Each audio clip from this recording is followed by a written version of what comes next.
28장, 세리마테, 그리고 쌍둥이 토마스.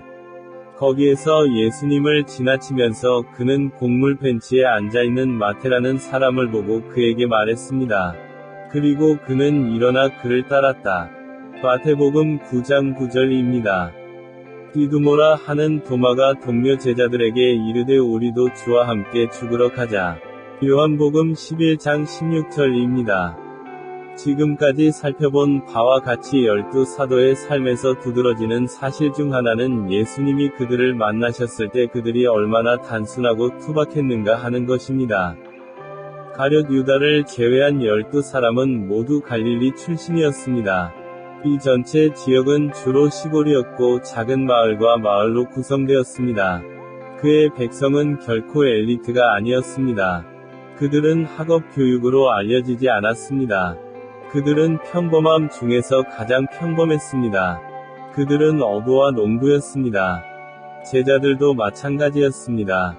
의도적으로 예수는 귀족과 영향력 있는 사람들을 우회하고 주로 사회에 비열한 사람들 중에서 남성을 선택했습니다. 그래서 그것은 항상 하나님의 체계 안에 있었습니다. 겸손한 자를 높이시고 교만한 자를 그 자리에 두십니다. 어린아이와 젖먹이의 입으로 힘을 주셨나이다. 18대2. 그는 숭고한 곳에 사는 사람들을 전복시켰기 때문입니다. 그는 높은 도시를 낮추고 땅에 낮추고 먼지에 낮추었습니다. 가련한 자의 발이, 궁핍한 자의 발걸음이 그것을 짓밟으리라. 4:26-5. 6.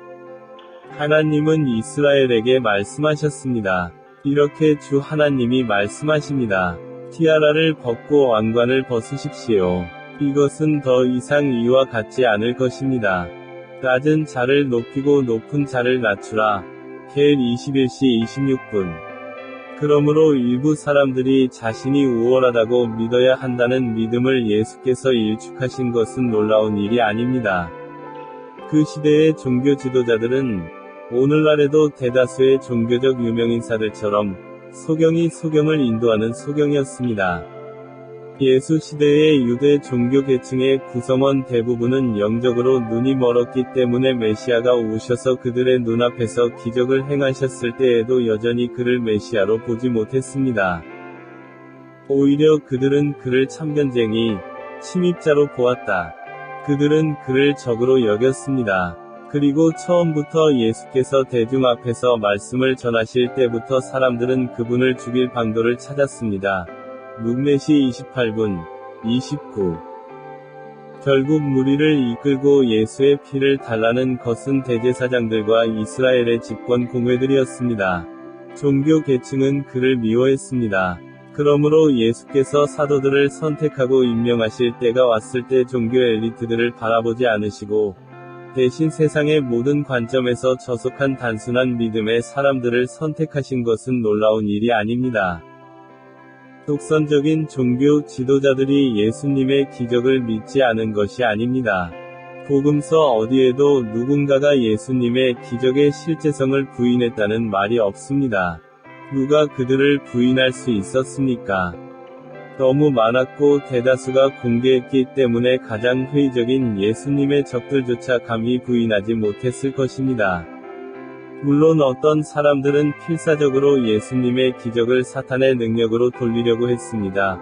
마 12시 24분. 그러나 아무도 기적이 실제한다는 사실을 부인하지 않았습니다.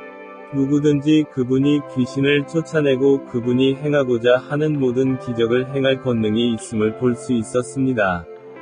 솔직히 말해서 그가 초자연적인 세계를 다스리는 권세를 가지고 있는지 아무도 의심할 수 없었습니다.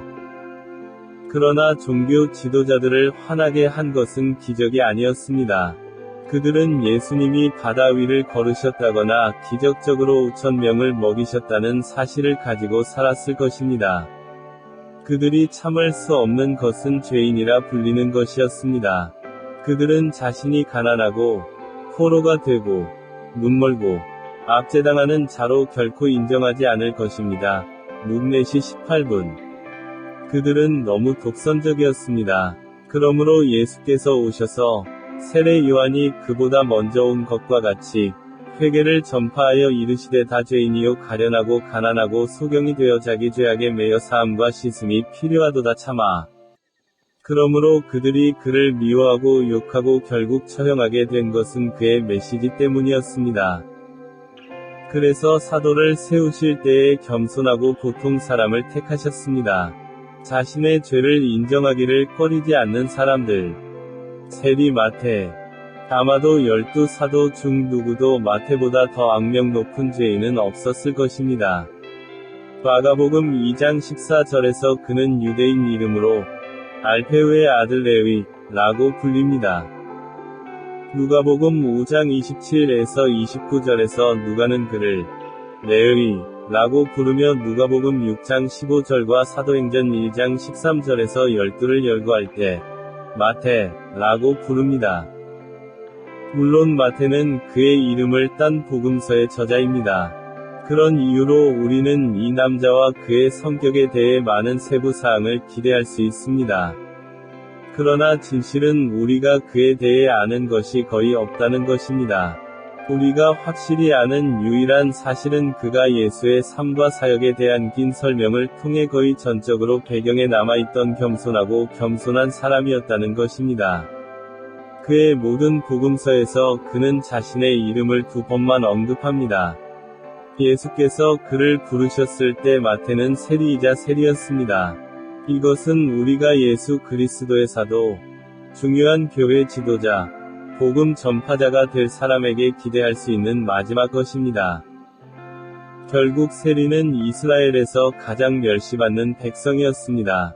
그들은 유대 사회 전체에서 미움과 경멸을 받았습니다. 그들은 헤로데당, 헤롯의 이두메 왕조에 충성하는 유대인, 보다 열등하고 점령지의 로마 군인보다 더 비웃음을 받을 만하다고 여겨졌습니다.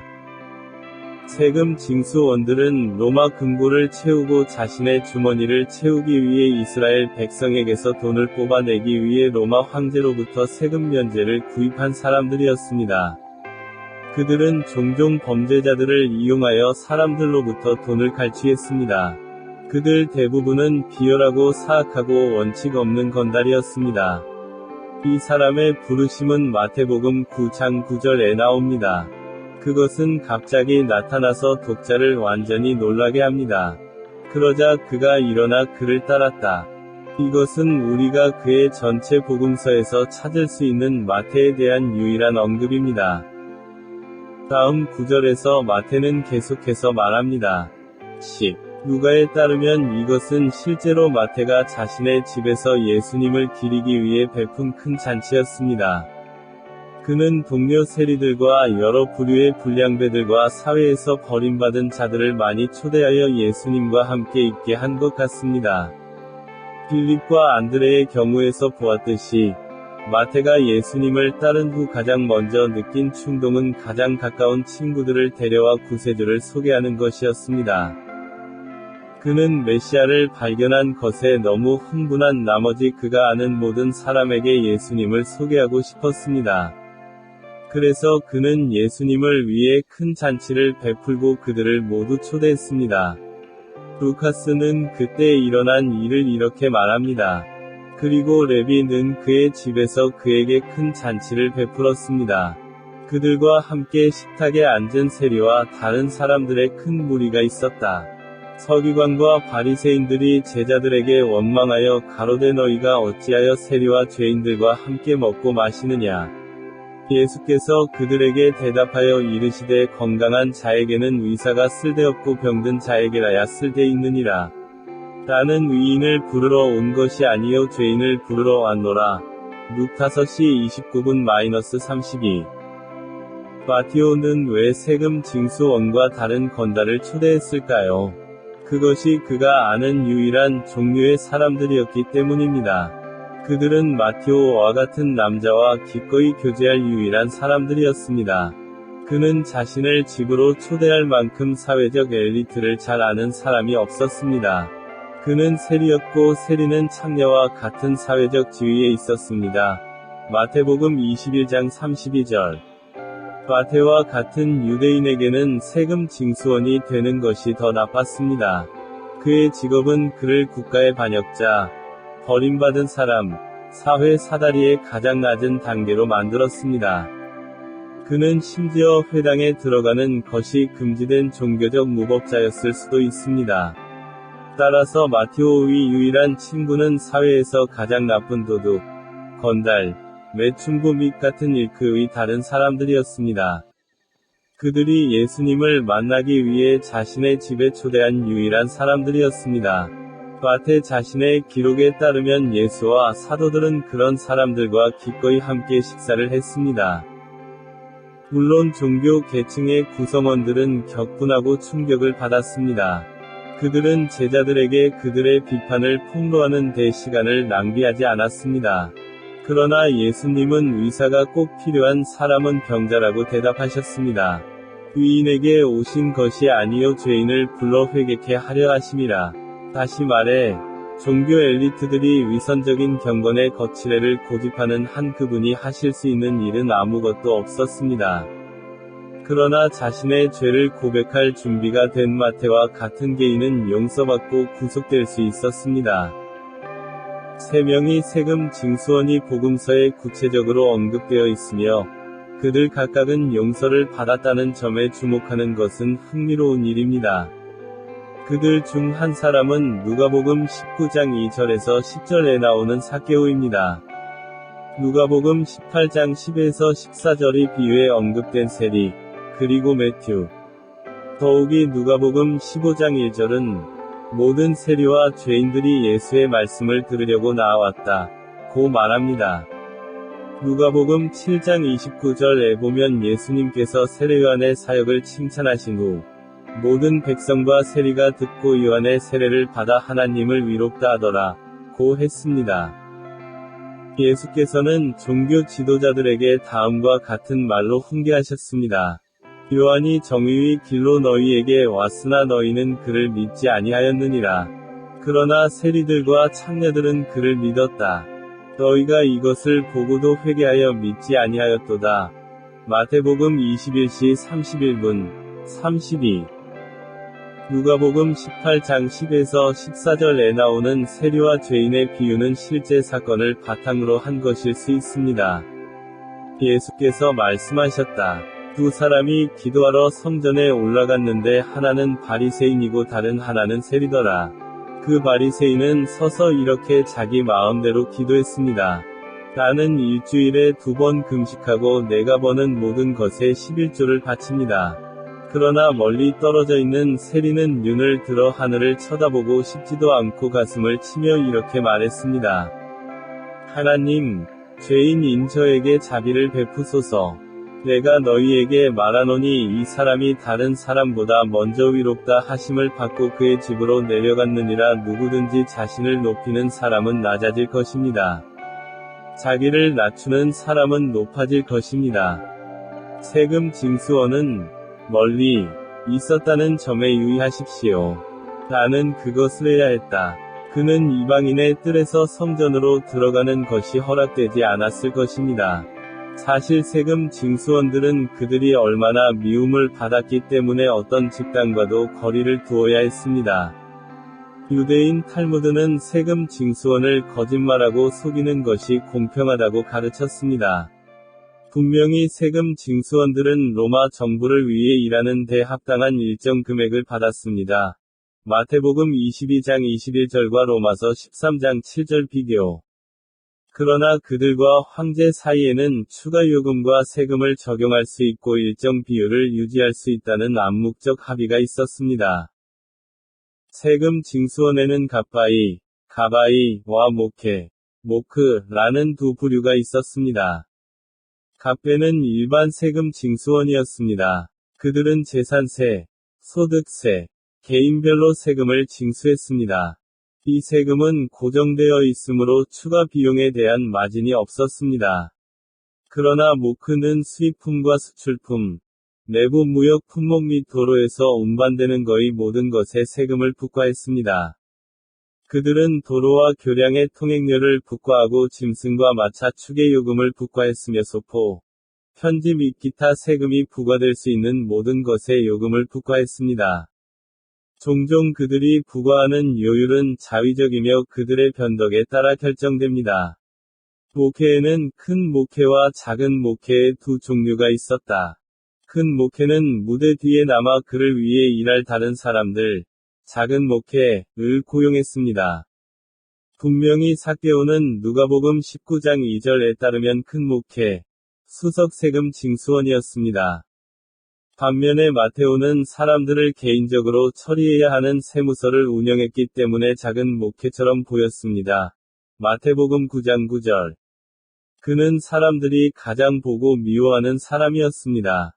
최악 중의 최악이었습니다. 자존심이 없고 건전한 유대인이 아니었다면 세금 징수원이 되기를 선택했을 것입니다. 그는 자신의 백성과 하나님에게서도 분리되었습니다. 결국 그는 회당에 들어가는 것과 성전에서 제사와 예배를 드리는 것이 금지되어 사실상 이방인보다 종교적으로 더 열악한 상태에 있었습니다. 그러므로 예수께서 그를 선택하셨을 때 마태에게는 놀라운 일이었을 것입니다. 예기치 않게 일어난 일이었습니다. 마태 자신의 기록에 따르면 예수님은 그가 세관에 앉아 있는 것을 보시고 단순히 나를 따르라 고 말씀하셨습니다. 마태복음 9대9. 즉시 그리고 조금의 망설임도 없이 마태는 일어나 예수를 따랐습니다. 세무서를 나왔습니다. 그는 책상을 뒤로하고 그 혐오스러운 직업에서 영원히 떠났습니다. 당신이 내린 결정은 당신이 내리자마자 돌이킬 수 없었습니다. 마테오와 같은 자리를 탐내는 돈을 사랑하는 피라냐들이 많았기 때문에 그가 그 자리를 떠나자마자 그의 벤치에는 이미 다른 사람이 앉아 있었다는 데 의심의 여지가 없습니다. 마테오는 사업을 그만둔 후 결코 뒤돌아보지 않았고 자신이 내린 결정을 후회하지도 않았습니다.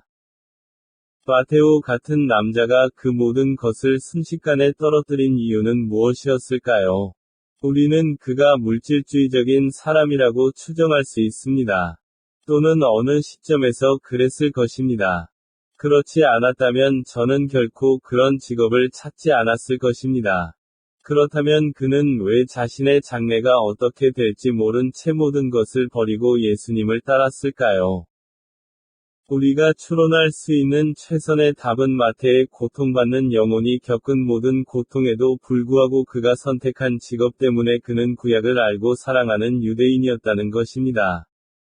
나는 영적으로 굶주려 있었습니다. 그의 삶의 어느 시점에서 아마도 그가 그 비열한 직업을 선택한 후 그는 그를 갉아먹는 영적 굶주림에 시달리기 시작했고 진정한 구도자가 되었습니다. 물론 하나님은 그를 자신에게로 이끌기 위해 그를 찾고 계셨고, 그 매력이 찾아왔을 때 참을 수 없었습니다. 우리는 마태가 그의 복음서에 99개의 구약 인용문을 포함하고 있기 때문에 구약을 아주 잘 알고 있었음을 압니다. 그것은 마크, 루카스, 후안이 함께하는 날짜를 합친 것보다 더 많습니다. 마태가 율법, 시편, 선지자의 각 부분을 인용했기 때문에 구약 성경에 익숙했음이 분명했습니다. 틀림없이 그는 자신이 접할 수 있는 모든 성경에 대해 잘 알고 있었을 것입니다. 그는 회당에서 하나님의 말씀을 설명하는 것을 들을 수 없었기 때문에 독학으로 구약을 공부했을 가능성이 큽니다. 분명히 그는 삶의 영적 공허함을 채우기 위해 성경으로 향했습니다. 마태는 참 하나님을 믿었습니다. 그리고 그는 하나님의 계시가 말씀하신 것을 알았기 때문에 메시아의 약속을 이해할 수 있는 위치에 있었습니다. 사거리의 작업대에 앉아 팔레스타인에서 질병을 없애고 사람들에게서 귀신을 쫓아내고 기적을 행하는 이 기적의 일꾼에 대한 소문을 끊임없이 들었을 것입니다. 그래서 예수님이 지나가시며 그를 따르라고 부르셨을 때, 그는 모든 것을 버리고 그를 따를 만큼 충분한 믿음을 가졌습니다. 그의 믿음은 그의 반응이 즉각적일 뿐만 아니라 예수님을 따른 후에 그의 집에서 그에게 전도 잔치를 베풀었다는 사실에서 분명히 확립됩니다. 이것이 우리가 매튜에 대해 아는 거의 전부입니다. 그는 구약을 알았고, 하나님을 믿었고, 메시아를 기대했고, 예수님을 만났을 때 즉시 모든 것을 내려놓았고, 그 새로운 관계의 기쁨 속에서 세상에서 버림받은 자들을 찾아 예수님께 데려왔습니다.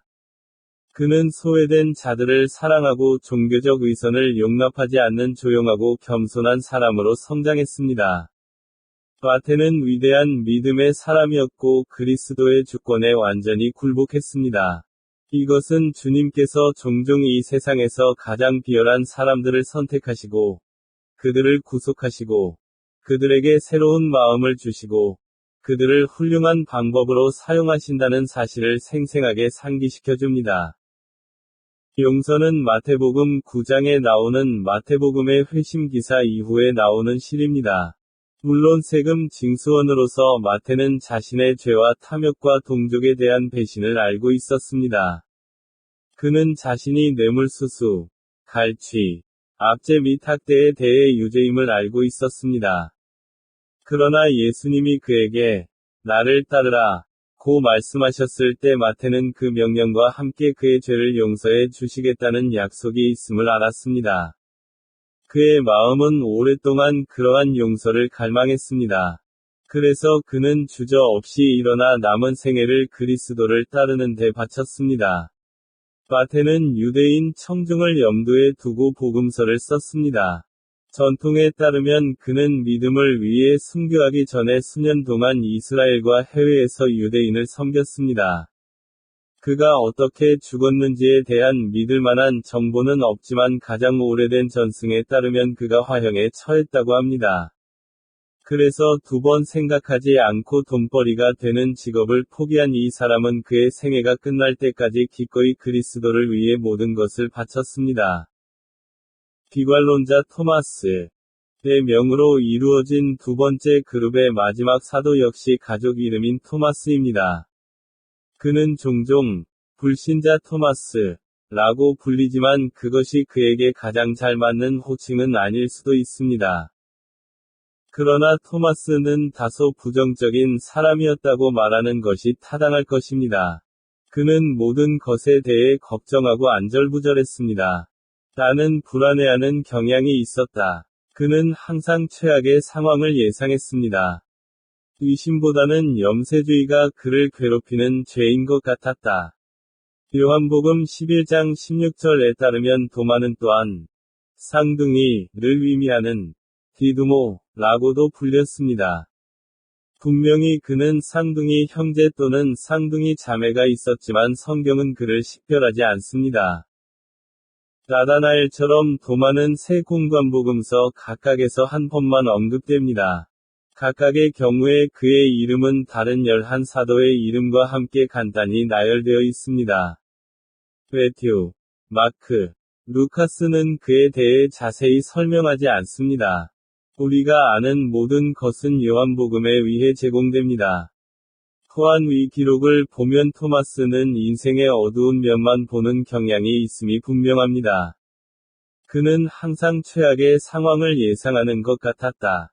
그러나 그의 염세주의에도 불구하고 요한의 기록을 통해 그의 성품에서 놀랍게 구속된 몇 가지 요소를 볼 수 있습니다. 요한이 처음 언급한 것은 11장 16절입니다. 한 구절이지만 그의 성격에 대해 많은 것을 말해줍니다. 이 문맥에서 요한은 나사로의 부활에 대한 전주곡을 설명하고 있습니다. 예수께서는 그곳에서 생명의 위험이 있었기 때문에 예루살렘을 떠나셨습니다. 거기 머물렀다. 요 10시 40분. 많은 군중이 그의 설교를 듣기 위해 왔습니다. 요한은 거기서 많은 사람이 예수를 믿으니라. 42절 고 말합니다. 이것은 제자들이 예수님을 따르기 시작한 이래로 가장 열매 맺는 시간이었을 것입니다. 사람들의 반응이 아주 좋았습니다. 영혼들은 회개했습니다. 그리고 예수님은 예루살렘의 종교 지도자들의 반대 없이 자유롭게 사역하실 수 있었습니다. 그러나 사막에서 그의 시간을 방해하는 일이 일어났습니다. 요한은 이렇게 기록합니다.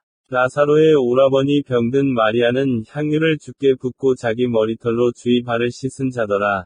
요 11대 1, 2. 베다니는 예루살렘 외곽에 있었습니다. 예수께서는 그곳에 사는 이 작은 가족과 친밀한 관계를 맺으셨습니다. 그는 특별한 애정으로 그들을 사랑했습니다. 그는 그들과 몇 번 머물렀고 그들은 그의 필요를 제공했습니다. 그런데 사랑하는 나사로가 병들자 마리아와 마르다가 사람을 보내어 주여 보시옵소서 사랑하시는 자가 병들었나이다. 3절 라고 전했습니다. 그들은 예수께서 나사로를 보러 가시면 고쳐주실 것을 알고 있었습니다. 그러나 이는 딜레마를 낳았다. 만일 예수께서 예루살렘과 아주 가까운 곳으로 가셨다면 그분은 최악의 적대감의 영역에 들어가셨을 것입니다. 요한복음 10장 39절은 유대인 지도자들이 그를 잡을 방도를 찾고 있었다고 말합니다. 그들은 이미 그를 죽이기로 결정했습니다. 그는 이전에 한 번 그들을 피했지만 그가 베다니로 돌아간다면 그들은 분명히 그를 발견하고 그를 다시 잡으려고 할 것입니다. 제자들은 예수께서 이 병은 죽을 병이 아니라 하나님의 영광을 위함이요 하나님의 아들로 이를 인하여 영광을 얻게 하려 함이라. 요 11대사 고 대답하셨을 때 안도의 한숨을 쉬었을 것입니다. 분명히 그분의 의미는 나사로의 죽음이 그의 질병의 최종 결과가 아니라는 것입니다. 하나님의 아들은 나사로를 죽은 자 가운데서 살리심으로 자신을 영광스럽게 하실 것입니다. 물론 예수님은 나사로가 죽을 것을 아셨습니다. 사실 그는 자신이 죽을 때를 알고 있었습니다. 존은 다음과 같이 썼습니다. 예수님은 마르다와 그녀의 누이이자 나사로를 사랑하셨습니다. 그가 병들었다 함을 듣고도 계시던 곳에 이틀을 더 유하시니라. 5, 6절. 언뜻 보기에 그것은 이상한 병치처럼 보입니다. 예수께서는 나사로와 그의 가족을 사랑하셨지만 나사로가 죽는 동안 그 자리에 그대로 계셨습니다. 그는 나사로가 죽을 시간을 주기 위해 고의적으로 지체하고 있었습니다. 그러나 이것은 사랑의 행위였습니다. 왜냐하면 궁극적으로 나사로가 죽은 자 가운데서 살아날 때 그들이 받은 축복은 그의 병이 나은 것보다 더 큰 축복이었기 때문입니다. 그것은 예수님께 더욱 영광을 돌리고 주님에 대한 그들의 믿음을 굳건하게 했습니다. 그래서 예수께서 며칠을 더 기다리시니 나사로가 죽은 지 나흘이 되었더라. 39절. 물론 예수께서는 초자연적인 지식으로 나사로가 언제 죽었는지 정확히 아셨습니다. 그래서 그는 기다렸다. 그 후에 제자들에게 이르시되 다시 유대로 가자 하시니 7절. 제자들은 그것이 미친 짓이라고 생각했습니다. 그들이 가로되 랍비여 지금 유대인들이 당신을 돌로 치려고 하였는데 또 그리로 가시려나이까. 8절. 그들은 분명히 예루살렘으로 돌아가고 싶지 않았습니다.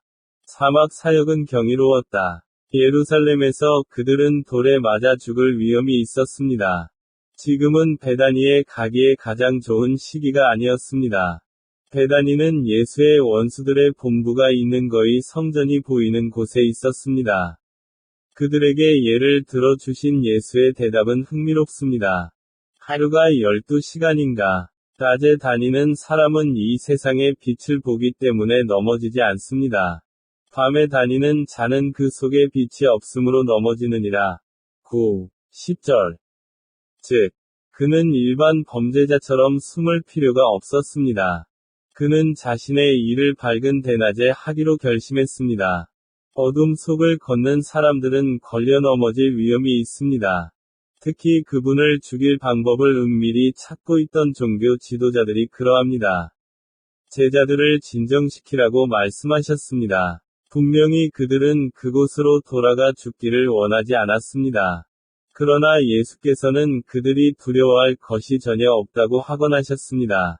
그리고 물론 그분은 자신의 죽음이 원수가 아니라 하나님의 계획에 있다는 것을 아셨습니다. 우리 주님은 다음과 같이 말씀하심으로써 자신의 목적을 분명히 밝히셨습니다. 우리 친구 나사로가 자고 있습니다. 그러나 나는 그를 깨우러 간다. 11절.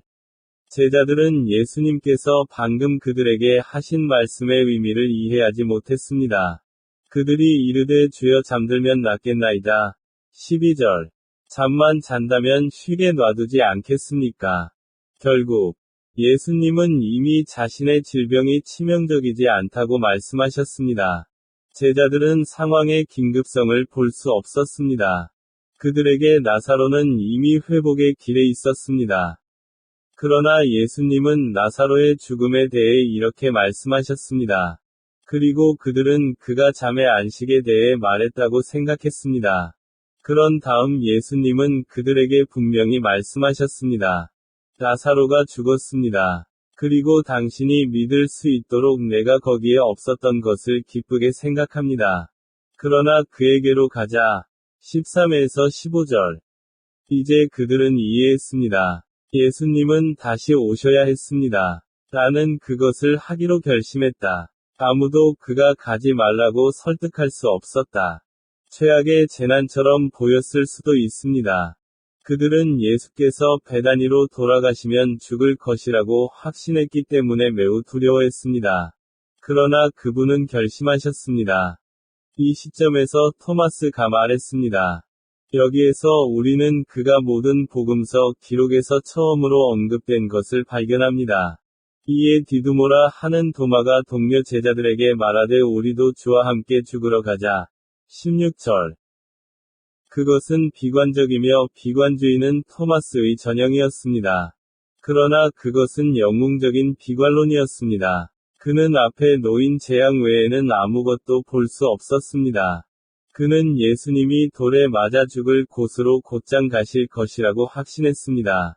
그러나 그것이 주님의 뜻이라면 도마는 끈질기게 그분과 함께 가서 죽기를 원했습니다. 그의 용기에 감탄하지 않을 수 없다. 비관적이 되기는 쉽지 않습니다. 참으로 안타까운 삶의 방식입니다. 낙관론자는 이렇게 말했을 것입니다. 다 괜찮을 거야. 주님은 그가 하시는 일을 아십니다. 그는 우리에게 아무 일도 일어나지 않을 것이라고 말합니다. 우리는 괜찮을 것입니다. 그러나 염세주의자는 그는 죽을 것이고 우리는 그와 함께 죽을 것입니다. 라고 말합니다. 적어도 토마스는 자신의 비관에도 불구하고 충성을 다할 용기가 있었습니다. 낙천주의자는 항상 최선을 바라기 때문에 충성하기가 훨씬 쉽습니다.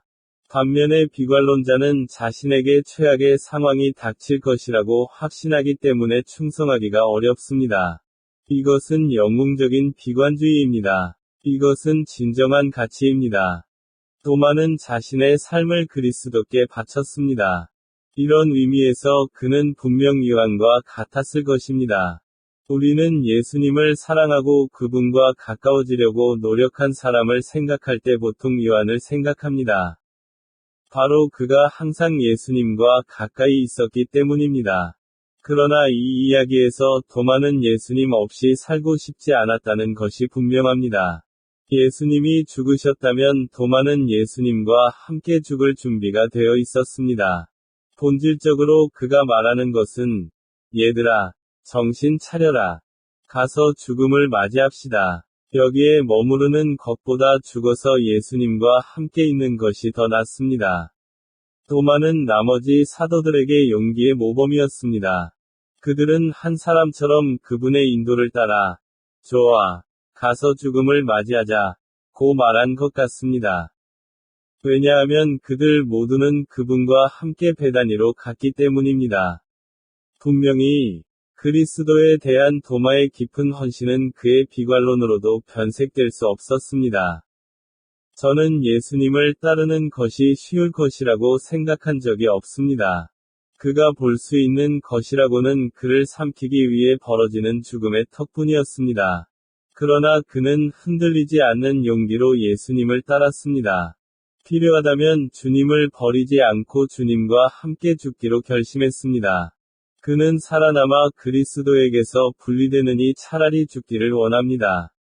요한복음 14장에서 우리는 주님을 향한 도마의 깊은 사랑을 다시 봅니다. 당신은 빌립에 관한 연구에서 예수께서 임박한 그의 출발에 대해 그들에게 말씀하신 것을 기억할 것입니다. 내가 너희를 위하여 처소를 예비하리라. 요 14대2. 내가 어디로 가는지 너희가 알며 그 길도 너희가 아느니라. 4절. 5절에서 토마스는 이렇게 말합니다. 도마가 그에게 말했습니다. 그러면 그 길을 어떻게 알 수 있습니까? 다시 우리는 그의 비관주의를 봅니다. 본질적으로 그는 당신은 떠나고 있습니다. 우리는 당신이 어디로 가는지 결코 얻을 수 없습니다. 우리는 거기에 가는 방법조차 모릅니다. 거기에 어떻게 가야 합니까? 우리가 당신과 함께 죽는다면 더 좋을 것입니다. 그러면 별거가 없을 것이기 때문입니다. 우리가 함께 죽으면 함께 남을 것입니다. 하지만 당신이 혼자 가면 우리가 어떻게 당신을 찾을 수 있겠습니까? 우리는 그 장소에 가는 방법조차 모릅니다. 여기 깊은 사랑을 가진 남자가 있습니다. 그리스도와의 관계가 너무 강해서 그분과 결코 분리되기를 원하지 않는 사람. 그녀는 예수께서 그들을 떠나시겠다는 말씀을 들었을 때 가슴이 철렁 내려앉았습니다. 그것은 그를 파괴했습니다. 그리스도를 잃는다는 단순한 생각이 그를 마비시켰습니다. 그 기간 동안 그는 예수님께 너무나 애착을 가졌기 때문에 그리스도와 함께 죽는 것이 행복했을 것입니다. 그러나 그는 그분 없이 산다는 생각을 받아들일 수 없었습니다. 우리는 그리스도에 대한 그들의 헌신에 감탄하지 않을 수 없습니다. 이것은 토마스에게 압도적이었습니다. 그리고 그녀의 최악의 두려움이 실현되었습니다. 예수님은 죽으셨고 죽지 않으셨습니다. 우리는 요한복음 20장에서 다음과 같은 도마의 그림을 발견합니다. 예수님께서 돌아가신 후 제자들은 깊은 슬픔에 사로잡혔습니다. 그리고 그들은 모두 함께 모여 서로를 위로했습니다. 토마스를 제외한 모든 사람. 요한복음 20장 24절에 12 중의 하나인 디두모라 하는 도마는 예수 오실 때에 함께 있지 아니하였더라 고 했습니다. 예수님께서 오셔서 그들에게 나타나셨기 때문에 그들은 거기에 없었습니다. 그들은 어딘가에 있는 방, 예루살렘의 다락방에 가두었습니다. 요한은 제자들이 유대인들을 두려워하여 모인 곳의 문들을 잠갔고 19절 라고 썼습니다. 갑자기 문과 창문이 잘 닫혔는데도 예수께서 오사 가운데 서서 그들에게 이르시되 너희에게 평강이 있을지어다. 이 말씀을 하시고 손과 옆구리를 보이시니 제자들이 주를 보고 기뻐하더라. 19, 20절. 토마스는 그 모든 것을 놓쳤습니다. 그는 왜 거기에 없었습니까? 당신은 부정적인 사람, 비관주의자, 우울한 사람이기 때문에 자신의 고통 속에서 어딘가 완전히 망가졌을 가능성이 있습니다. 그는 최악의 상황 외에는 볼 수 없었습니다. 이제 그의 두려움이 현실이 된 것입니다. 예수님은 가셨고 도마는 예수님을 다시는 볼 수 없을 것이라고 확신했습니다. 당신은 예수님이 계신 곳으로 가는 길을 결코 찾을 수 없을 것이라고 생각했을지 모릅니다. 틀림없이 그는 자신이 원래 결심한 대로 예수와 함께 죽지 않은 것을 한탄하고 있었을 것입니다. 아마도 토마스는 외롭고, 배신당하고, 거절당하고, 버림받았다고 느꼈을 것입니다. 그건 끝났다. 그녀가 그토록 사랑했던 사람이 떠났고, 그것이 그녀의 마음을 아프게 했습니다. 그는 사교할 기분이 아니었다. 라는 상심했고, 산산조각이 나고, 망연자실했습니다. 그가 원한 것은 혼자가 되는 것뿐이었습니다. 그는 잃어버린 소에 대해 이야기하기 위해 여기에 온 것이 아닙니다. 그는 다른 사람들과 함께 있는 기분이 들지 않았습니다. 비록 그들이 그의 친구일지라도 말입니다. 다른 제자들이 그에게 이르되 우리가 주를 보았노라. 25절. 그들은 매우 흥분하고 황홀했으며 토마스에게 좋은 소식을 전하기를 간절히 바랐습니다. 그러나 토마스와 같은 정신 상태에 있는 사람은 그렇게 쉽게 환호하지 않을 것입니다. 그는 절망적인 염세주의자로 남았다. 그가 볼 수 있는 것은 사물의 나쁜 면뿐이었고, 이것은 사실이 되기에는 너무 좋아 보였습니다. 그가 그에게 이르되 내가 그의 손의 못자국을 보며 내 손가락을 못자국에 넣으며 내 손을 그의 옆구리에 넣어보지 않고는 믿지 아니하겠노라. 25절. 이 말 때문에 그는 불신자 도마로 알려지게 되었습니다. 하지만 그에게 너무 가혹하게 굴지 말자. 다른 제자들도 예수님을 보기 전까지는 부활을 믿지 않았다는 것을 기억하십시오. 마가복음 16장 10절과 11절에 보면 막달라 마리아는 예수께서 가시는 것을 보고 함께 있던 사람들에게 슬퍼하며 울고 있다고 말했습니다. 그들이 그가 살아나셨다는 것과 그가 여자에게 보이셨다는 말을 듣고도 믿지 아니하니라. 엠마오로 가던 두 제자는 그분이 누구신지 깨닫기까지 먼 거리를 그분과 함께 걸었습니다. 13절은 말합니다. 그리고 그들은 그들을 믿지 않았습니다. 예수님께서 제자들이 모인 방에 나타나셨을 때 손과 옆구리를 보이셨습니다. 요한복음 20장 20절.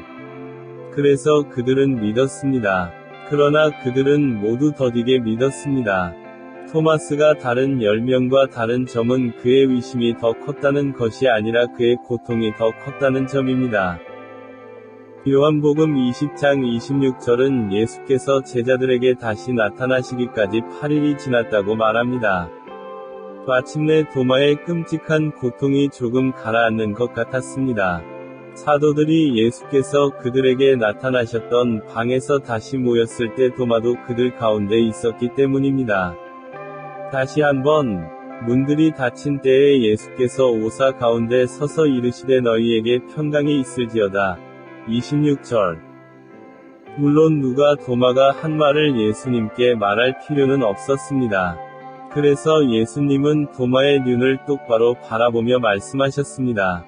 내 손가락을 이리 내밀어 내 손을 보아라. 당신의 손을 내밀어 내 옆구리에 넣어 주십시오. 믿지 않는 자가 되지 말고 믿는 자가 되라.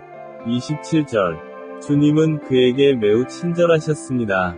토마스는 비관주의자가 되기 쉬운 경향이 있었기 때문에 잘못을 저질렀습니다. 그러나 그의 실수는 깊은 사랑의 실수였다. 그것은 괴로움, 상한 마음, 불확실성, 외로움의 고통 때문이었습니다. 도마가 예수님을 사랑한 것처럼 예수님을 사랑하지 않는 한 아무도 도마가 느꼈던 감정을 느낄 수 없었습니다. 그렇기 때문에 예수께서는 그에게 부드러우셨습니다. 그는 우리의 연약함을 이해하십니다. 히내시 15분. 그분은 우리의 의심을 이해하십니다. 우리의 불확실성에 공감하십시오. 그분은 우리의 비관주의를 참으십니다. 그리고 우리는 이러한 약점을 인정하면서도 그리스도에 대한 도마의 영웅적인 헌신도 인정해야 합니다. 이로 인해 그는 주님과 떨어져 사는 것보다 죽는 것이 낫다는 것을 깨닫게 되었습니다. 당신의 사랑의 증거는 당신의 절망의 깊이입니다. 그런 다음 도마는 사도들의 입에서 나올 수 있는 가장 위대한 말을 했습니다. 나의 주시며 나의 하나님이시니이다. 28절. 그리스도의 신성을 의심하는 사람들은 도마의 말을 들어야 합니다. 갑자기 토마스의 우울, 위안, 부정죄 및 우울증 경향은 예수 그리스도가 나타나기 전에 영원히 사라졌습니다. 그리고 그 순간 그는 위대한 전도자로 변화되었습니다. 얼마 후 오순절에 다른 사도들과 함께 그는 성령으로 충만하여 사역을 위한 능력을 받았습니다. 그는 동료들처럼 땅 끝까지 복음을 전했습니다. 토마스가 복음을 인도로 가져갔다는 것을 암시하는 상당한 양의 고대 증거가 있습니다. 오늘날 인도 첸나이, 마드라스, 위 공항 근처에는 토마스가 묻혔다고 전해지는 작은 언덕이 있습니다. 남인도에는 교회 시대의 시작으로 그 뿌리를 추적할 수 있는 교회가 있으며 전통에 따르면 그들은 토마스의 사역 아래 설립되었다고 합니다. 가장 신뢰할 수 있는 전승에 따르면 그는 신앙 때문에 창에 찔려 순교당했습니다. 그렇다면 스승의 옆구리에 난 창자국을 보고 믿음이 성숙했던 사도는 창에 찔려 순교하여 주님과 재회하고자 하는 소망을 이루었다고 생각해야 합니다. 변신한 두 남자. 하나님께서 마태와 같은 세리와 도마와 같은 염세주의자를 사용하셨다는 것이 흥미롭습니다. 한때 마태는 가장 비열한 죄인이었고 합당하지 않고 비열한 추방자였습니다.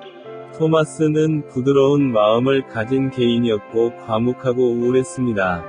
그러나 둘 다 그리스도께서 다른 사람들을 변화시키신 것과 같은 방식으로 그리스도에 의해 변화되었습니다. 하나님이 어떤 사람을 사용하시는지 이해하기 시작했습니까? 그는 누구라도 사용할 수 있습니다. 성격, 사회적 지위 및 가족 배경은 중요하지 않습니다.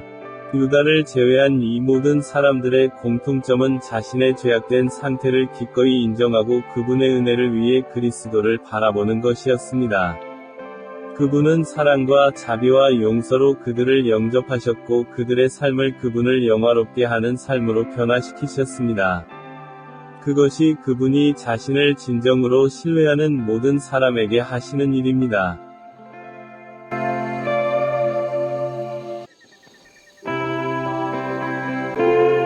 9장, 작은 야고보, 열심당원이라고 하는 시몬, 새 이름을 가진 사도인 가룟 사람이 아닌 유다, 알페우의 아들 야고보, 셀롯이라고 하는 시몬, 야고보의 동생 유다.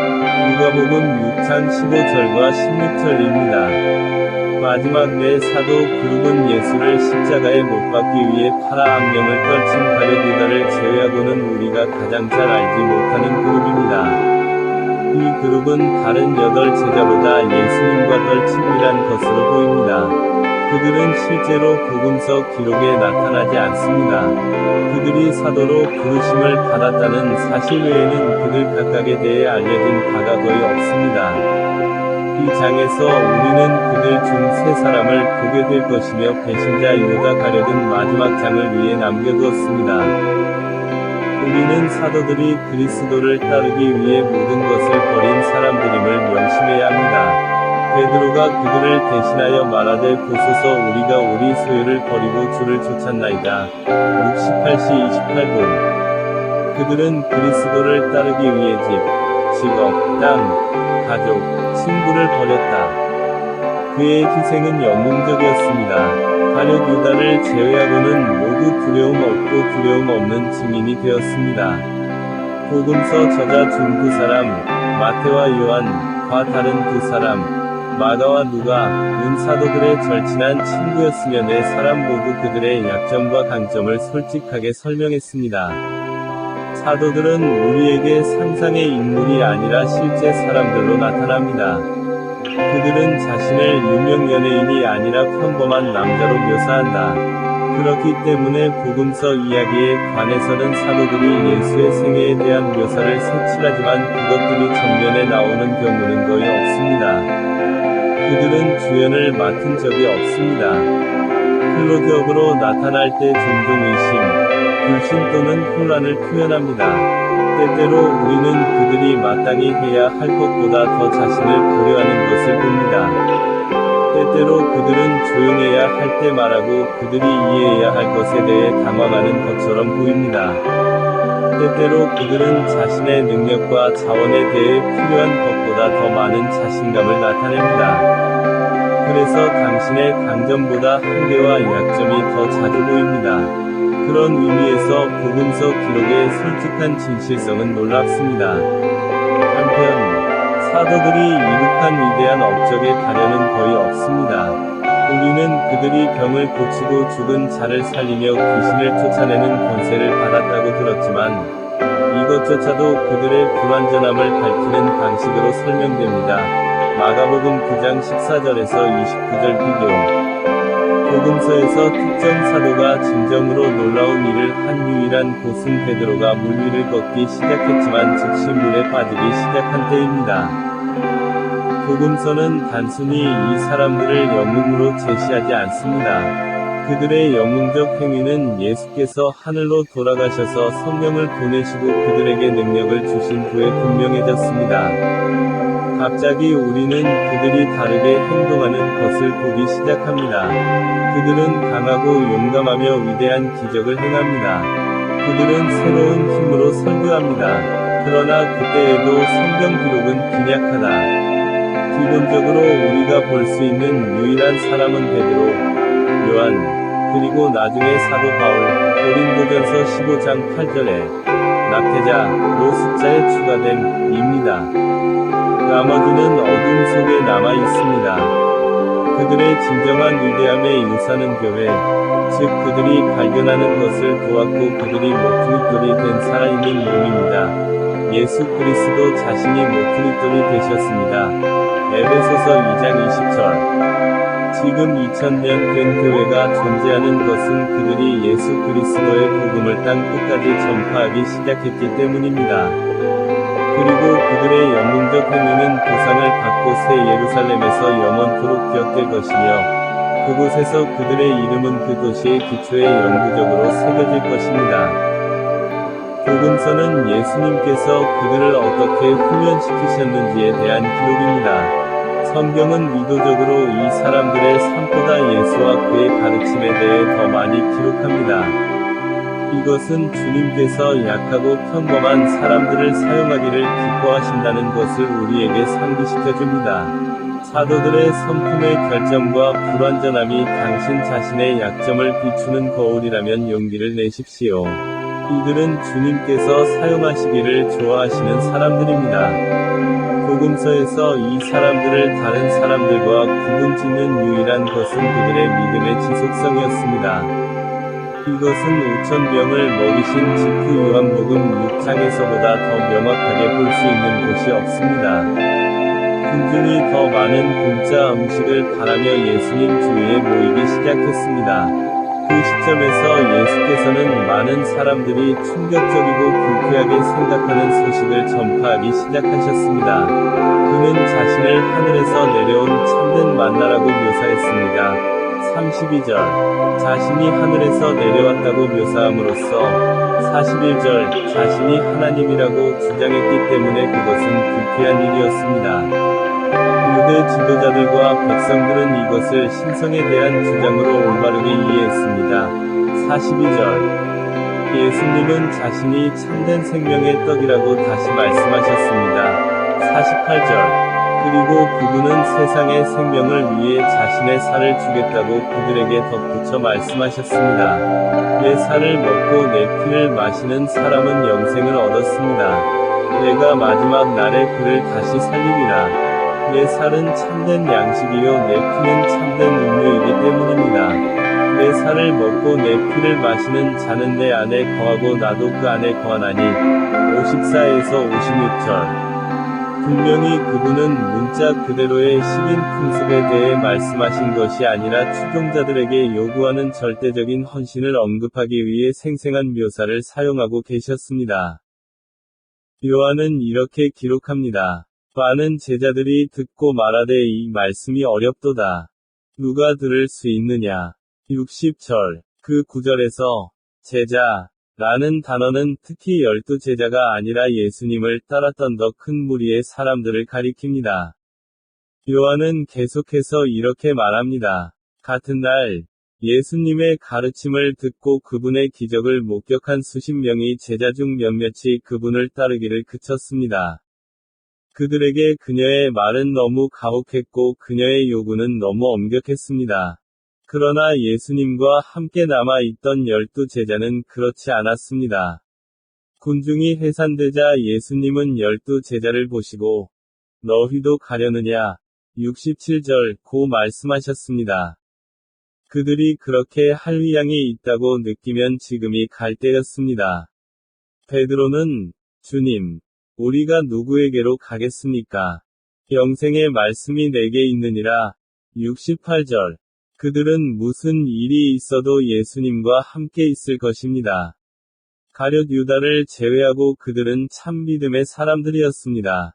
예수께서는 자신의 제자 중 일부가 참 신자가 아니라는 사실을 아주 잘 알고 계셨으며, 유다가 자신을 배반할 것임을 아셨습니다. 그분은 그들에게 이렇게 말씀하셨습니다. 그러나 여러분 중에는 믿지 않는 사람들이 있습니다. 이는 예수께서 믿지 아니하는 자들이 누구며 자기를 팔 자가 누구인지 처음부터 아심이니라. 64절. 70절에서 그는 베드로에게 대답합니다. 내가 너희 12를 택하지 아니하였느냐 너희 중에 한 사람은 마귀니라. 그분은 그들의 마음을 아셨습니다. 유다를 제외하고 그들은 과거와 영원히 결별했습니다. 그들은 모든 것을 버리고 예수님을 따랐습니다. 그것이 복음서에 게시된 그들에 관한 유일한 영웅적인 사실입니다. 그리고 유다는 자신이 한 일을 가장하면서 그러한 약속을 하지 않은 것이 그를 비열하게 만들었습니다. 우리는 이 마지막 사도 그룹을 조사하면서 성경이 그들에 대해 거의 언급하지 않지만 여전히 그들 자신의 구별을 가지고 있음을 발견합니다. 알페우의 아들 야고보. 누가가 제시한 사도 목록의 9번째 이름, 누 6시 14분-16은 알페우의 아들 야곱, 5절입니다. 성경이 이 사람에 대해 우리에게 말하는 유일한 것은 그의 이름입니다. 그가 무언가를 썼다면 그것은 역사 속으로 사라졌습니다. 그가 예수께 질문을 하거나 군중들 사이에서 눈에 띄는 어떤 행동을 했다면 성경은 그것을 기록하지 않습니다. 그는 어느 정도의 명성이나 명성을 얻지 못했습니다. 그는 눈에 띄는 사람이 아니었다. 완전히 어두웠습니다. 그는 심지어 매우 흔한 이름을 가졌습니다. 신약에는 야고보라는 이름을 가진 여러 사람이 있습니다. 우리는 이미 세베대의 아들 야고보에 대해 말했습니다. 또 다른 야고보는 마리아와 요셉의 아들로서 예수의 이복 형제였습니다. 갈라디아서 1시 19분. 예수님의 이부동생인 이 야고보는 예루살렘 교회의 지도자가 된 것 같습니다. 그는 사도행전 15장 13에서 21절에 따라 예루살렘 공회의 결정을 발표한 대변인이었습니다. 또한 야고보라는 이름을 지닌 신약 서신을 쓴 사람도 바로 이 야고보라고 믿어집니다. 네 명으로 이루어진 세 번째 그룹의 사도 중 한 사람으로 지명된 야고보는 같은 사람이 아닙니다. 우리의 관심을 끄는 야고보에 대해 우리가 아는 거의 모든 것은 그가 알페우의 아들이었다는 것입니다. 마태복음 10장 3절, 마가복음 3장 18절, 누가복음 6장 15절, 사도행전 1장 13절, 마가복음 15장 40절에서 우리는 야고보의 어머니가 마리아라는 것을 압니다. 그 구절은 마태복음 27장 56절과 마가복음 15장 47절과 함께 마리아의 또 다른 아들인 요셉을 언급합니다. 요셉은 그의 이름이 반복적으로 언급되는 것을 보면 사도는 아니었지만 예수를 따르는 사람으로 잘 알려져 있었음에 틀림없다. 분명히 그의 어머니 마리아도 그리스도의 헌신적인 추종자였습니다. 그녀는 십자가 처형의 목격자였습니다. 이미 무덤에 가신 예수님의 몸에 향유를 바르러 간 여인이기도 합니다. 막 16대 1. 그의 가족에 대해 추출할 수 있는 이러한 몇 가지 세부 사항을 제외하면 이 제코보는 완전히 모호한 캐릭터입니다. 그의 부족함은 그의 별명에도 반영되어 있다. 마가복음 15장 40절에서 그는 작은 야고보 라고 불립니다. 또 작은 에 대한 그리스어 단어는 미크로스이며 문자 그대로 작은 을 의미합니다. 주요 의미는 키가 작다로 이는 그의 신체적 특징을 가리키는 것일 수 있습니다. 아마도 그는 키가 작거나 체격이 작은 사람이었을 것입니다. 이 단어는 나이가 어린 사람을 가리킬 수도 있습니다. 그는 세베대의 아들 야고보보다 어렸을 수 있습니다. 이 경우 이 별명은 그를 둘 중 더 어린 것으로 구별할 것입니다. 사실 이것이 그의 별명이 아니더라도 다른 제임스보다 어렸을 가능성이 높습니다.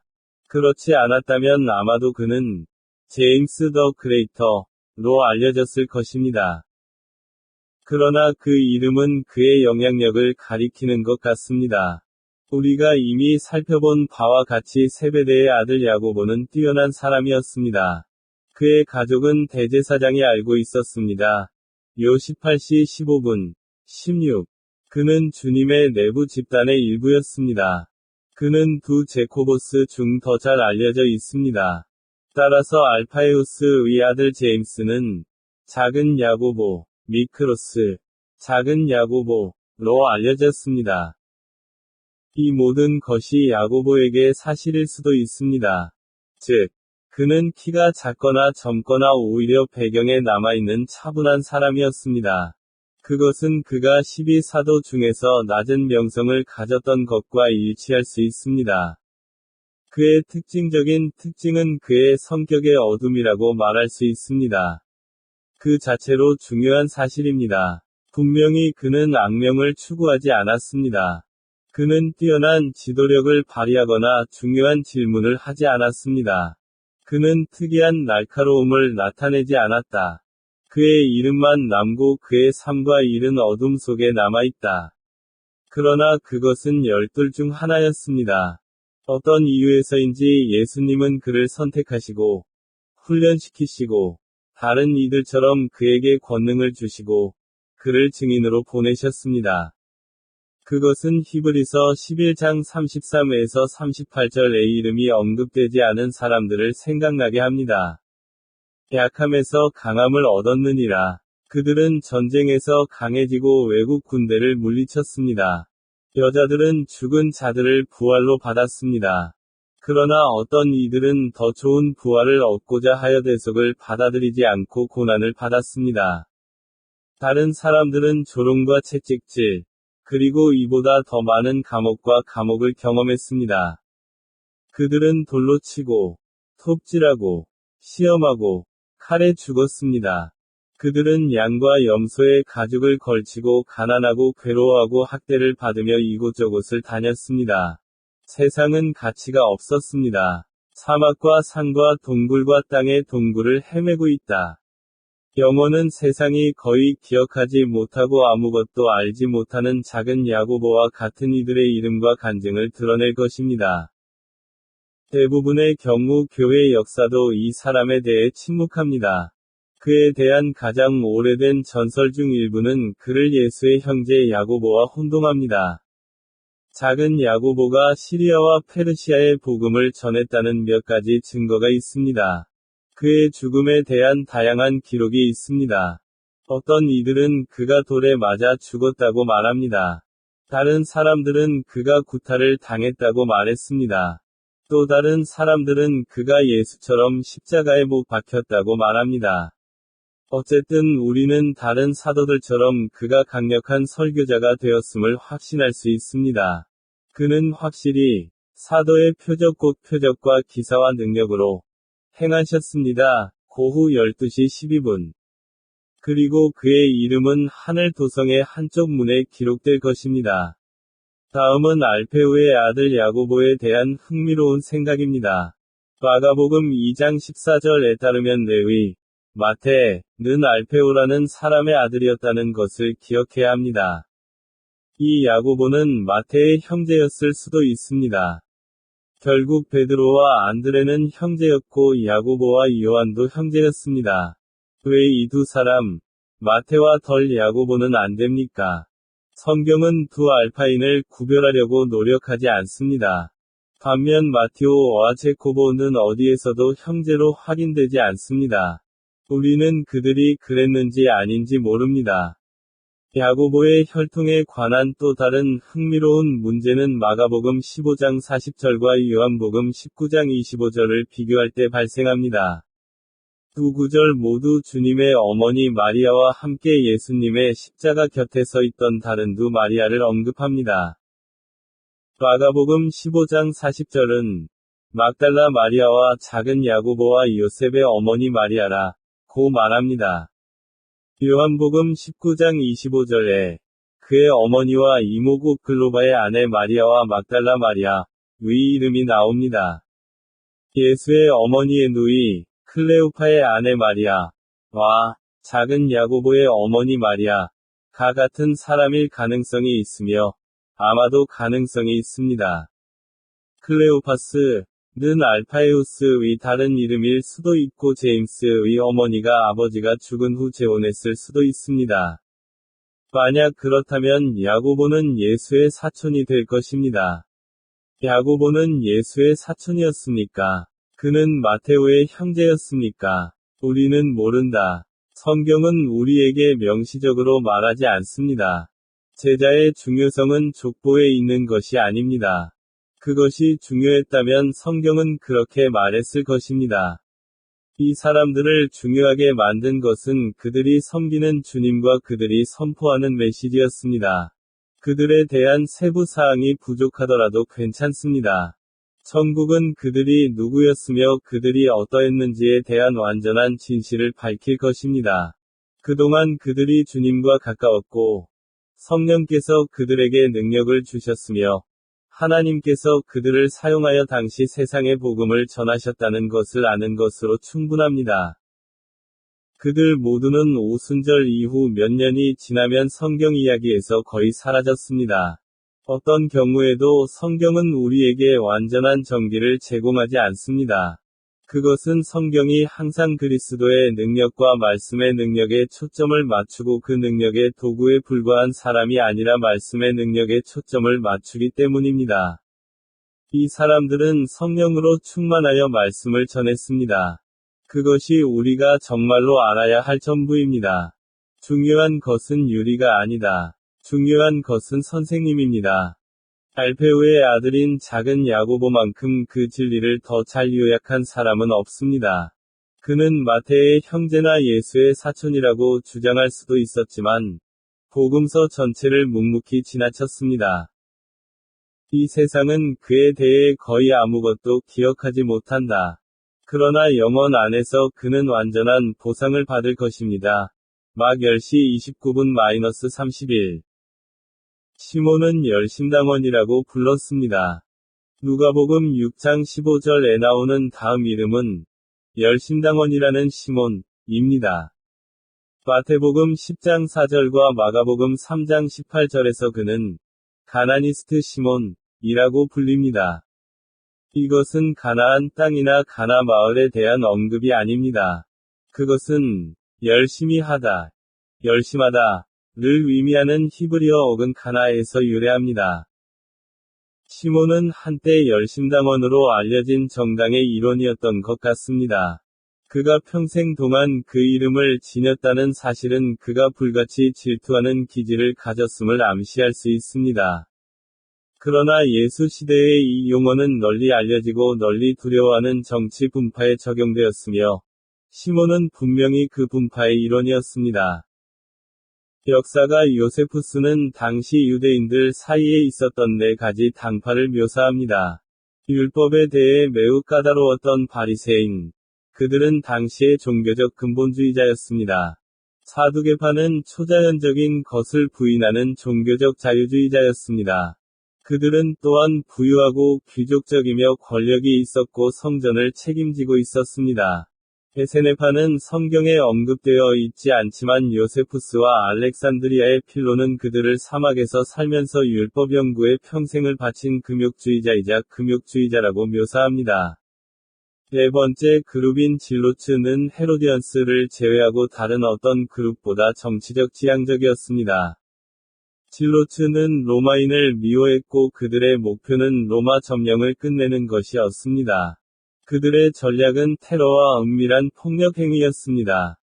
질럿은 모든 면에서 극단주의자였습니다. 바리새인처럼 그들은 율법을 문자 그대로 해석했습니다.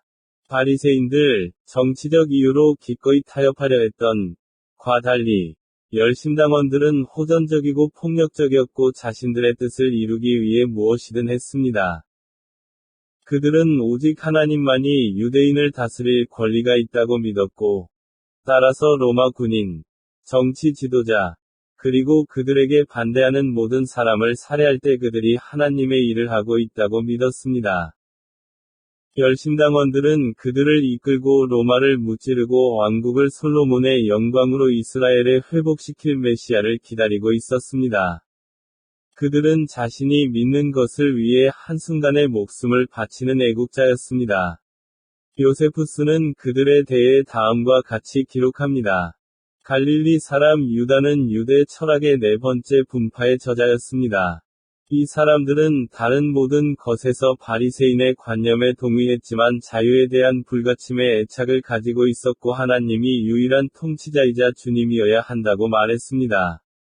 그들도 어떤 죽음도 서슴지 않았고, 친척과 친구들의 죽음도 같은 마음이었으며, 남을 주라고 부를 두려움도 없었다. 그리고 그들의 이 확고한 결의는 대다수에게 잘 알려져 있기 때문에 나는 이 문제를 더 이상 언급하지 않겠습니다.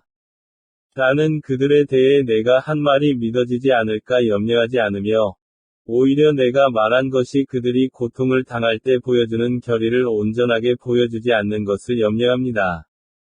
그리고 게수스 플로루스, 게서스 플로러스, 위 시대의 우리의 총독이자 유대인들이 그들의 권위를 남용하여 공격적이 되게 하고 로마인들에게 반란을 일으키게 한 이 무절제에 의해 국가가 영향을 받기 시작했습니다. 조지푸스가 게서스 플로러스 시대에 라고 묘사한 반란은 서기 6년에 열심당원들이 조세 목적으로 로마 인구 조사에 대해 폭력적인 반란을 일으켰을 때 일어났습니다. 요세푸스가 언급한 열심당의 지도자이자 창시자는 사도행전 5장 37절에 나오는 갈릴리 사람 유다였습니다. 열심당원들은 이교왕에게 조공을 바치는 것이 하느님에 대한 반역 행위라고 확신했습니다. 그러한 견해는 이미 로마의 세금으로 과중한 부담을 지고 있던 사람들에게 좋은 반응을 얻었습니다.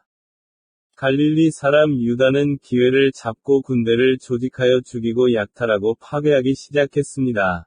갈릴리 지역에 있는 그의 본부에서 그와 그의 추종자들은 게릴라전과 로마인에 대한 테러 행위를 일으켰습니다. 그러나 곧 로마인들은 반란을 진압하여 갈릴리 사람 유다를 죽이고 그의 아들들을 십자가에 못 박았습니다. 지롯 바티는 지하로 들어갔다. 그의 테러 행위는 더욱 선택적이고 은밀해졌습니다. 이 장에서 언급한 바와 같이 그들은 옷 속에 숨긴 치명적인 구부러진 칼을 따라 단검의 남자, 시카리라는 비밀 암살자 파티를 구성했습니다. 그들은 몰래 로마 군인들과 정치가들의 뒤로 이동하여 그들의 등을 늑골 사이로 찔러 정확히 일격으로 희생자들의 심장을 찔렀습니다. 그들은 유대에 있는 로마 표적을 불태운 다음 그들이 숨은 갈릴리의 외딴 지역으로 후퇴하는 것을 좋아했습니다. 위에서 인용한 단락에서 요세푸스가 그들을 묘사한 것처럼 그들이 기꺼이 어떤 종류의 죽음도 신족의 고문을 포함하여 어떤 정도의 고통도 견디려는 의지는 잘 알려져 있었습니다. 로마인들은 그들을 고문하고 죽일 수 있었지만 그들의 열정을 식힐 수는 없었습니다. 많은 역사가들은 서기 70년에 로마인들이 티투스 베스파시아누스 휘하의 예루살렘을 약탈했을 때 그 끔찍한 대학살이 주로 열심당에 의해 촉발되었다고 믿습니다. 로마를 포위하는 동안 로마 군대가 이미 도시를 정복하고 모든 보급선을 차단한 후 열심당원들은 포위를 끝내기 위해 로마와 협상하기를 원하는 유대인들을 죽이기 시작했습니다. 그들은 누구도 자신의 삶을 포기하는 것을 허용하지 않을 것입니다. 디도는 상황이 절박함을 보고 그 도시를 파괴하고 수천 명의 주민을 학살하고 성전의 보물을 약탈했습니다. 이것이 로마와 로마에 속한 모든 것에 대한 열심당원들의 맹목적인 증오가 결국 그들 자신의 도시를 파괴하는 원인이 된 방식입니다. 그의 운동의 정신은 미쳤고 궁극적으로 자기 파괴적인 광신주의였습니다. 요세푸스는 열심당원이라는 이름이 최악의 행위의 열심이라기보다 선한 방식으로 열심인 것처럼 다른 사람들의 본보기를 넘어서는 행동의 비합리적인 것처럼 잘못된 이름이라고 제안합니다. 시몬도 그들 중 하나였습니다. 바테와 마가가 열둘의 이름을 말할 때 시몬을 가룟 유다 바로 앞에 두었다는 것은 흥미롭습니다. 마가복음 6장 7절에 따르면 예수님께서 제자들을 둘씩 보내셨을 때 시몬과 가룟 유다가 한 팀을 이루었을 가능성이 큽니다. 둘 다 원래 정치적인 이유로 그리스도를 따랐을 가능성이 큽니다. 그러나 어느 순간 시몬은 진정한 추종자가 되었고 변화되었습니다. 실제로 가룟 유다는 결코 믿지 않았습니다. 예수께서 로마를 정복시키신 것이 아니라 죽음에 대해 말씀하셨을 때, 일부 사람들은 반역자가 시몬일 것이라고 예상했을 것입니다. 시몬은 너무나 열정적이고 열성적이며 정치적으로 테러리스트의 편에 설 수 있다고 확신한 사람이었습니다. 그러나 그것은 그가 예수님을 만나기 전의 일입니다. 물론 시몬도 12제자 중 한 사람으로서 정반대 출신인 마테오와 동업하여 로마 정부를 위해 세금을 징수해야 했습니다. 인생의 어느 시점에서 시몬은 마테오를 기꺼이 살해했을 수 있습니다.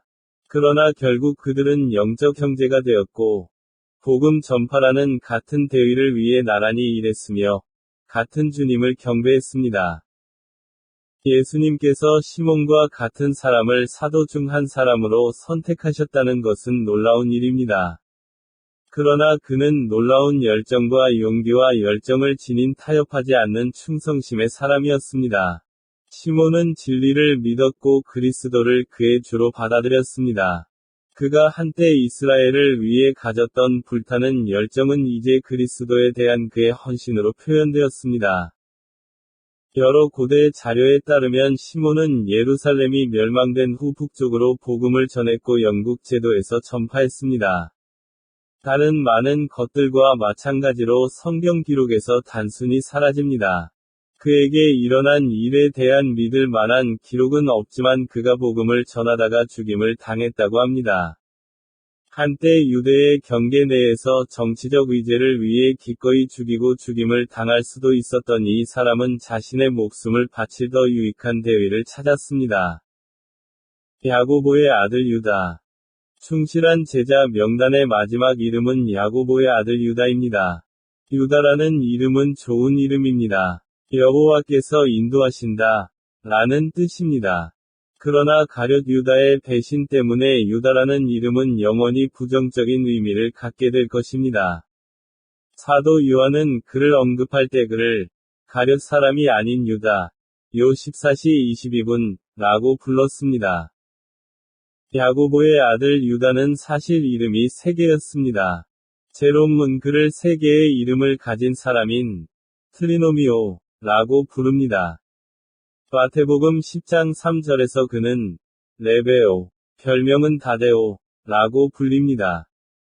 유다는 아마도 그가 태어날 때 받은 이름이었을 것입니다. 레베오와 타디오는 본질적으로 별명이었습니다. 타디오는 가슴에 있는 아이를 의미하며 아기에게 모유를 먹이는 아이디어를 불러일으킵니다.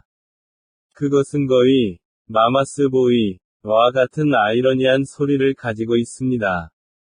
아마도 그는 가족 중 막내였기 때문에 특히 어머니의 보살핌을 받은 여러 형제 중 아기였을 것입니다. 그의 다른 이름인 레베오도 비슷합니다. 그것은 문자 그대로 마음의 자녀, 인 마음을 가리키는 히브리어 뿌리에서 나옵니다. 두 이름 모두 그가 어린아이의 마음과 같은 부드러운 마음을 가졌다는 것을 암시합니다. 열심당원이라고 불린 시몬이 속해 있던 4명이 사도 그룹에 속했던 평화로운 영혼을 생각하는 것은 흥미로운 일입니다.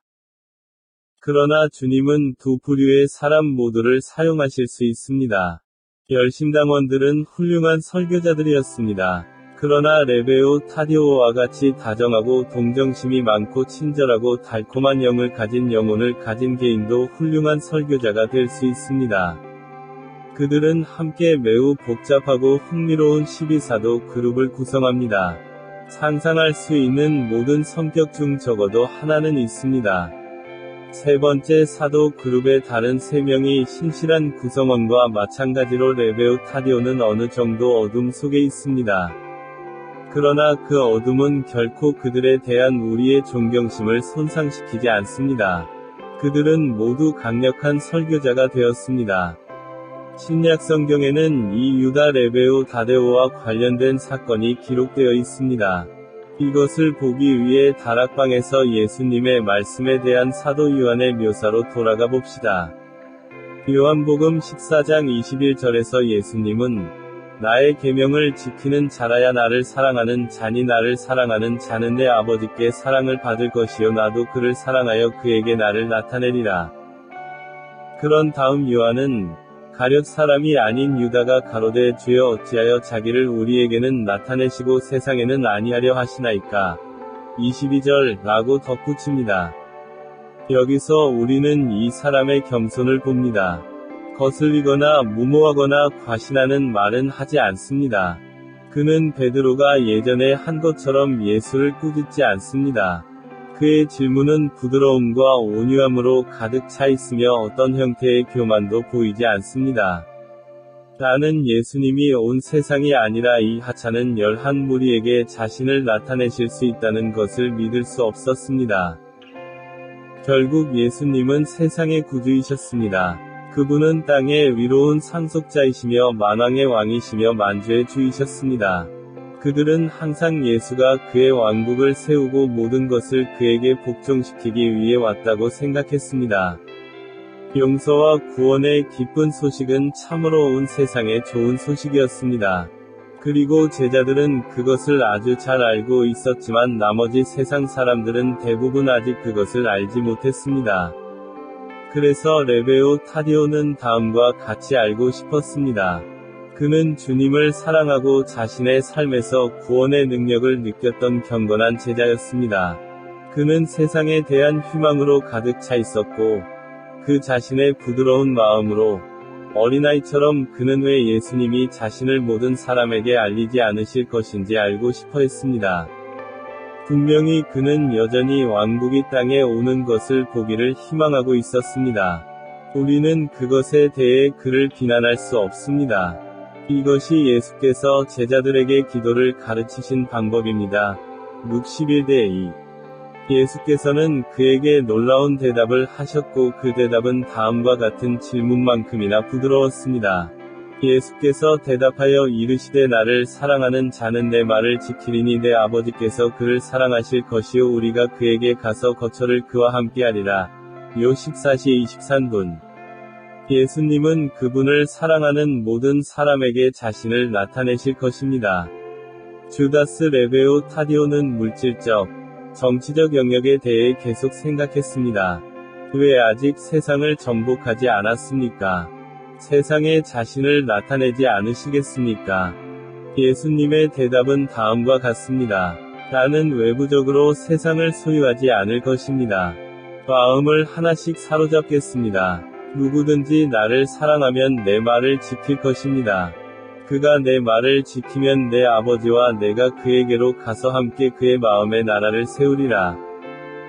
레베오 타테우스에 관한 대부분의 고대 전승은 그가 오순절 이후 몇 년 후에 현재 터키 지역에 있는 메소포타미아의 왕도인 에데사로 북쪽으로 복음을 전했다고 암시합니다. 아브거라는 사람인 에데사 위왕을 어떻게 고쳤는지에 대한 고대 기록이 많이 있습니다. 4세기의 역사가 유세비우스는 에데사의 기록 보관소, 지금은 파괴됨, 타데우스의 방문과 아브가르의 치유에 대한 수많은 언급이 있다고 말했습니다. 주다스 레베오 타디오의 전통적인 사도적 상징은 블랙잭입니다. 전통에 따르면 그의 신앙 때문에 그는 그 독으로 맞아 죽었다고 합니다. 이런 식으로 이 부드러운 영혼은 주님을 끝까지 충실히 따랐습니다. 그의 간증은 강력했고 가장 유명하고 가장 웅변적인 제자의 간증만큼 도달했습니다. 그도 그들과 마찬가지로 하나님께서 평범한 사람들을 놀라운 방법으로 사용하신다는 증거입니다.